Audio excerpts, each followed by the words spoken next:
कलीम शेख जी, राहुल गांधी की सदस्यता को लेकर जिस तरीके से सुप्रीम कोर्ट का फैसला आया, कहते हैं कि सत्य की जीत हुई, झूठ हारा, क्या कहेंगे? सही बात है।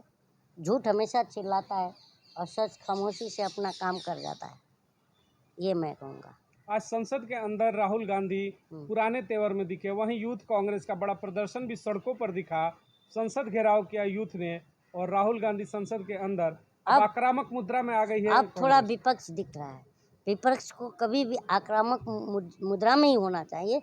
अगर सत्ता पक्ष गलत करता है तो कहीं ना कहीं उतना ही जिम्मेदार विपक्ष भी होता है, क्योंकि विपक्ष का दायित्व होता है कि सत्ता का कान खींच करके लेकर के सही काम कराना। जैसे कि लोकतंत्र में विपक्ष जो है बिगड़ा हुआ हाथी का ठीक करने का ऊँट का काम करता है, तो कहीं पर दिखा नहीं। अगर अब हो रहा है तो बहुत अच्छी बात कलीम है। से कांग्रेस को कहना चाहते हैं कि देर आए दुरुस्त आए। दुरुस्त है, अब होगी सड़कों की लड़ाई क्या राहुल गांधी के क्योंकि हम नेतृत्व तो में? देखिए, मैं बार बार कह रहा हूँ कि हमारे लोहिया जी को मैं पढ़ता हूँ और लोहिया जी कहते थे जब सड़कें सुनी हो जाती हैं तो सांसद आवारा हो जाते हैं। तो अगर ये बातें हो रही हैं, अगर इस तरह से इन आवारों को ठीक करने का अगर ये हो रहा है तो बहुत सही बात है। तो संसद को फिर से गर्म करने के लिए सड़कों को ही गर्म किया जा सड़क रहा से है। ही तो संसद का रास्ता तय होता है। अब विपक्ष भूमिका में आएगी कि सड़कों पर प्रमुख मुद्दे होंगे महंगाई, हाँ बेरोजगारी हाँ, पर? होना चाहिए राहुल सर, क्योंकि देखिए अगर मान लीजिए कि महंगाई एक बहुत बड़ा मुद्दा है। आज जो है बिना आलू बैगन का जो सब्जी होता है ना, बिना टमाटर के टेस्टी नहीं होता, लेकिन गरीब आज जैसे तैसे बना के खा रहा है। खा रहा है नहीं खा रहा है? आज बताइए 200 रुपये किलो टमाटर गरीब खरीद पा रहा है? गरीब का त्रस्त है और सरकार मस्त है। आपने महंगाई पे बात किया, टमाटर की बात कही, 200 रुपये ऊपर सिलेंडर को ले लें। जब 2014 से पहले यूपीए गवर्नमेंट से पहले की हम बात करें तो यही बीजेपी थी, यहाँ पर तमाम इनके लीडर थे जो सिलेंडर को लेकर सड़कों पर आते थे। अभी महंगाई पर सारे चुप, क्योंकि ये सत्ता में बैठ के मलाई खा रहे हैं ना। जब ये विपक्ष में हम जनता फिर से लाएंगे इनको, तब ये फिर बढ़ जाएंगे। तब इनको अब आज 1150 414 रुपये का सिलेंडर इन्होंने 1150 किया। जब हम फिर इन्हें विपक्ष में लाएंगे तो ये 1150 का सिलेंडर के ऊपर से फिर से राजनीति शुरू कर देंगे कि 1150 बहुत महंगा है। बीजेपी केवल राजनीति करती है, उसको मुद्दों से कोई मतलब नहीं है ना, उसको अपना सत्ता सुख भोगना है। अच्छा कलीम जी, 24 की बात की जाए, आपके नज़र में बेहतर प्रधानमंत्री कौन होगा इंडिया के, अगर हम गुट की बात करें उसमें? देखिए, मैं तो बेहतर प्रधानमंत्री की बात करें तो मैं नीतीश कुमार को भी सजेस्ट कर सकता हूँ, क्योंकि देखिए जब एनडीए में प्रधानमंत्री उम्मीदवारी की जब चर्चा चली थी इंडिया, ना एनडीए में, हाँ, जब 2014 की बात कर रहा हूँ, तो उस समय सबसे आगे नाम जो है नरेंद्र मोदी और नीतीश कुमार का ही चल रहा था। आपको पता तो आप चाहेंगे कि इंडिया जो गठबंधन है उसमें नीतीश कुमार को नीतीश मुखिया कुमार आ बनाया जाए, राहुल गांधी आ जाए। भाजपा से लगातार इतना नाराज क्यों देख रहे हैं? देखिए, भाजपा से मैं नाराज नहीं हूँ। कभी भी जो है सत्ता पक्ष अगर सही काम ना करे तो जनता को विरोध करने का अधिकार है। जो उम्मीद लगाए थे हमने तो वो मतलब बेकार नकारा साबित हुए। प्रधानमंत्री नकारा साबित हुए। बताइए, रोजगार 2 करोड़ का प्रॉमिस था कि नहीं था? फिर भी जनता उनको दिखा रही है। जनता दिखा नहीं रही है, मीडिया दिखा रही है। मीडिया ही आज समय दिखा रही है कि मैं ही जनता हूँ। जनता तो कुछ और है। क्यों बोल रहे हैं कि फिर से मोदी हैं प्रधानमंत्री? क्योंकि ये तो दलाल जो अभी मिला है ना 3000 करोड़ रुपया एडवर्टाइजमेंट के लिए, तो दलाली तो करेंगे ही। अगर दिखा देंगे तो 3000 करोड़ रुपया किस बात का लिए साहब पूछेंगे नहीं। कहना चाहते हैं कि देश की जो मेन स्ट्रीम मीडिया है वो गोद में बैठ चुकी है। क्या लौट रही है अब गोद में? अब गोद में लौट रही है। कलाम जी, आपने कहा कि नीतीश कुमार प्रधानमंत्री बनने के लिए दावेदार नहीं, दावेदार की मतलब पीएम चल रहा था 14 में, शायद आपको पता हो। तो अभी भी आपने बताया चल रहा था। आप ये बताइए, जब उस बिहार की जनता कह रही है कि वो विकास में पीछे है, तो देश की जनता को कहाँ से संभालेंगे? अच्छा, बिहार की जनता कह रही है? जनता कह रही है। देखो, ये जनता नहीं कह रही है, ये अंधभक्त कह रहे हैं। आपको पता होगा। देखिए, वहाँ पे मिला जुला सरकार कभी बिहार की जनता ने बीजेपी को स्पष्ट बहुमत दिया है तो बताइए। तो ये अंधभक्त कह रहे हैं। बहुमत उसको भी नहीं है वहाँ पे, नीतीश कुमार को भी नहीं दिया। देखिए, हाँ, मैं यही आरजेडी के पास भी है, उसके पास भी, और बीजेपी अरे लेकिन मैं आपको ये नहीं कह रहा हूँ, स्पष्ट बहुमत तो नहीं दिया ना। नहीं, तो नीतीश के पास भी नहीं है वहाँ पे। तो नीतीश कुमार के पास भी तो स्पष्ट बहुमत, देखिए इनको तो दिया था ना। नीतीश कुमार चेहरा थे और लालू गठबंधन में थे, तो दिया था ना।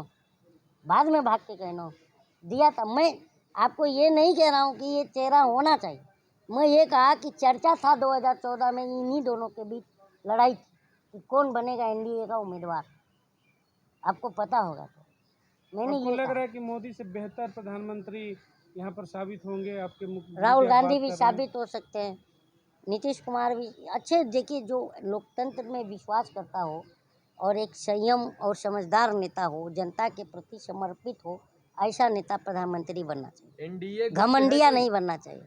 कौन घमंडी है? जिसने अभी कहा था घमंडिया इंडिया को, उन्होंने तो कहा कि सबका साथ वो सबका खुद ही विकास घमंडिया करते हैं, हैं। उन्होंने बहुत इसलिए कुछ कहा। उनसे बड़ा घमंडिया कौन है बताइए? जब 2019 के इलेक्शन में कहीं छत्तीसगढ़ में गए थे, एयरपोर्ट पर काला चश्मा आईएएस ने लगा लिया था, वो सस्पेंड हो गया कि राजा बाबू के आगे आपने कैसे चश्मा लगा लिया। उससे जवाब मांगा, क्लैरिफिकेशन मांगी, तो उसने लिखा कि मैं भविष्य में प्रधानमंत्री बन सकता हूँ, लेकिन प्रधानमंत्री एक आईएएस नहीं बन सकता। इस बात पर सस्पेंड हुए थे वो।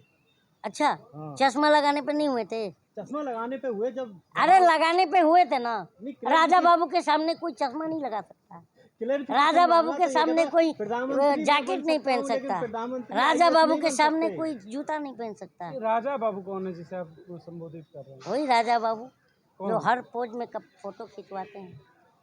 कोई आए क्या? देश का प्रधानमंत्री कपड़ा भी नहीं पहन सकता? नहीं नहीं, देश का प्रधानमंत्री कपड़ा पहने, मैं किधर ना बोलता हूँ, लेकिन जो जनता के कपड़ा फटा हुआ है, जनता जो बिना कपड़े में है, उसकी तरफ भी ध्यान दे।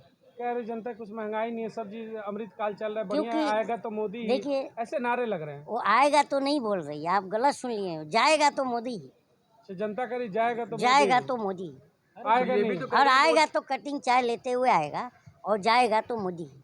तो जनता और क्या करिए, आएगा जनता तब- कह रही है कि आएगा तो एक कटिंग चाय लेके आएगा, और जाएगा तो मोदी ही। मोदी के अलावा इंडिया में कोई और फेस हो सकता है? बहुत है। कौन? एनडीए में 142 करोड़ लोग इस देश का, सिर्फ मोदी के अलावा 142 करोड़ जनता, मोदी उसमें नहीं है। नहीं है, एक तरफ मोदी अकेले और 142 करोड़ एक तरफ अकेले नहीं है। अकेले बोलते हैं कि अकेला मोदी सब पर भारी नहीं है, अकेला मोदी देश पर भारी है नहीं, आपने वही कहा ना कि एक तरफ 142 करोड़ एक तरफ मोदी ना। मैंने ये कहा 142 करोड़ में हो सकता है, तो यानी कहने का मतलब 142 करोड़ लोग भारी है सब पे। ना, देश पर भारी है। अकेला मोदी देश पर भारी, है तो देश के नागरिक देश पर भारी का मतलब बोझ। अब बात सुनो, कुछ लोग कह रहे हैं मोदी जी देवता क्या उतार रहे हैं। बोझ है लोग भगवान मानते ये हैं उनको, देश जो के चाहने युवाओं वाले पर। हैं। जो भगवान मांग रहे हैं वो अंधभक्त है, पर हम देश अवतार के है युवाओं मोदी पर जी। जो अंधभक्तों की जनता से मत कंपेयर कीजिए। और जो आपने ये कहा ना, देश पर बोझ है, हम युवाओं पर बोझ है। आज युवा जो है अपना CV लेके के दर दर भटक रहा है, दफ्तर नौकरी के लिए दोस्त, तो उस पर आप बात कीजिए ना, उस पर कोई नहीं पूछ रहा है। हिंदुस्तान पे जनता भारी या अंधभक्त? जनता, जनता ना। अंधभक्त की सुताई इस समय 24 में पक्का होने वाली है। ये हमारे अभी से चाय की दुकानों पर पहले बैठे रहते थे अंधभक्त कि कोई हम ही तो, हमारे बीच के तो दोस्त लोग हैं ना अंधभक्त, तो हम चाय की दुकान पर बैठते थे तो अंधभक्त चौराहे पर बैठे रहते थे कि कोई हमारा दोस्त आए तो चाय समोसा खिलाए। तो अब हम उन लोगों को जूते मारते, भाग चला, क्या काम धंधा तो तुम्हारे वजह से हमारा चौपट हुआ, क्यों खिलाए बे तुम्हें चाय समोसा। तो आज बेचारे उससे भी हाथ धो लिए। कलीम तो शेख अब भी कभी अंधभक्तों को भी समझ में आ गया है, तो 24 में अंधभक्त भी इनके खिलाफ वोट करने वाले हैं। तो चाय की दुकान पे तो आप भी बैठते थे ना। हाँ तो अरे आप भी यार, अनभक्त थे कभी? नहीं, आपने 14 में वोट किया था मोदी को, मैंने शिवसेना को किया था तो मैंने डेवलपमेंट के नाम पर फंस गया था ना यार। ऐसे फंस गए थे। हाँ। अनभक्ति की चश्मा पहन लिया नहीं था एक पहना बार। था, लेकिन देखिए बाद में उतार दिया, बाद में उतार दिया, गलती से पहन लिया था। नहीं पहना था। कलीम जी, मैंने डेवलपमेंट के नाम क्या पर वोट संदेश दिया। देना चाहते हैं आप 2024 के चुनाव के लिए जनता अब की बार मोदी फरार, को? कौन आएगा मोदी के? किसकी सरकार? एनडीए, इंडिया की सरकार आएगी। एनडीए देखिए निकल रहा है सच्चाई आपके आपका मुंह मुंह से NDA निकल गया, अभी चश्मा उतरा नहीं है आपके मुंह से आपका। एनडीए निकल रहा है। अब बात सुनेंगे, आपका इंडिया चश्मा का उतरा ही मैंने। नहीं है अभी। आप रिवर्स आप कीजिए, एनडीए बोले एनडीए हैं। इंडिया का, एनडीए इंडिया में इंडिया।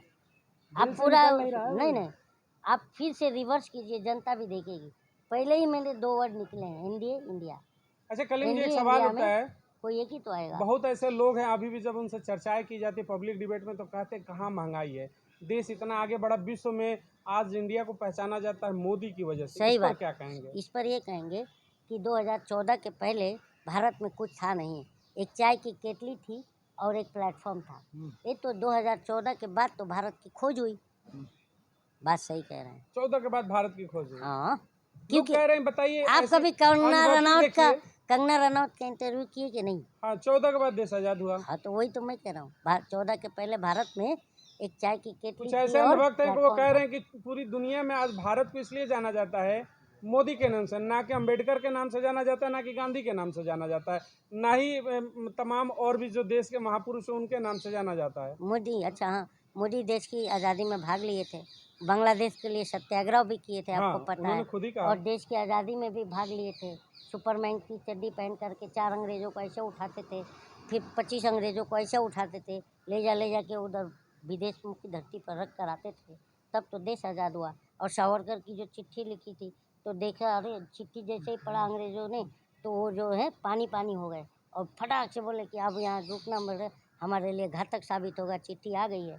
तो चिट्ठी, वो गाना सुने, चिट्ठी आई है, तो चिट्ठी आई और उसके बाद से वो भाग गए। अच्छा, कलीम जी, आखिरी सवाल लूंगा एक जरा आपसे हाँ। कि एक गाने के माध्यम से कोई दो चंद लाइनें गाकर आप सत्ता को एक बार जरूर सत्ता क्या, हम बुलंद आप मीडिया को कहेंगे। हाँ, अच्छा, हमको हिंदू मुस्लिम झगड़े में हमको न डालो, हमें जिंदा रहने दो ऐ मीडिया वालों। हिंदू मुस्लिम झगड़े में हमको न डालो, हमें जिंदा रहने दो ऐ मीडिया वालों। न छेड़ो हमें, हम सताए हुए हैं, जख्म बेरोजगारी के खाए हुए हैं। दगाबाज हो तुम ये हम जानते हैं, तुम्हारी मकारी को पहचानते हैं। ये झूठी कहानी तुम्ही को मुबारक, ये रंगी कहानी तुम्ही को मुबारक। हमारी तरफ से ये कैमरे हटा लो, हमें जिंदा रहने दो ऐ मीडिया वालों। बीजेपी के बाद अब मीडिया से नारा लगना है अब। मीडिया ही देश का बर्बादी का जिम्मेदार है। अंजना उनका सब कैसी लगती हैं आपको? बढ़िया पत्रकार हैं? हाँ अंजना उनका सब हाँ, देश की बहुत बातें करती हैं। बहुत बढ़िया चाटुकार है, वो तो राष्ट्रभक्त बहुत बढ़िया चाटुकार है, चीफ। राष्ट्रभक्त पत्रकार सुधीर चौधरी से खुश होंगे? हाँ हाँ आप खुश हैं हाँ सुधीर चौधरी से? हाँ, अच्छा, क्योंकि उसके डीएनए करते करते हमने देखा, जब हम जनता ने डीएनए किया तो तिहाड़ जेल में नजर आया था। रूबिका लियाकत? आप थकते क्यों नहीं हैं? कौन सा टॉनिक लेते हैं? चलिए, बहुत धन्यवाद।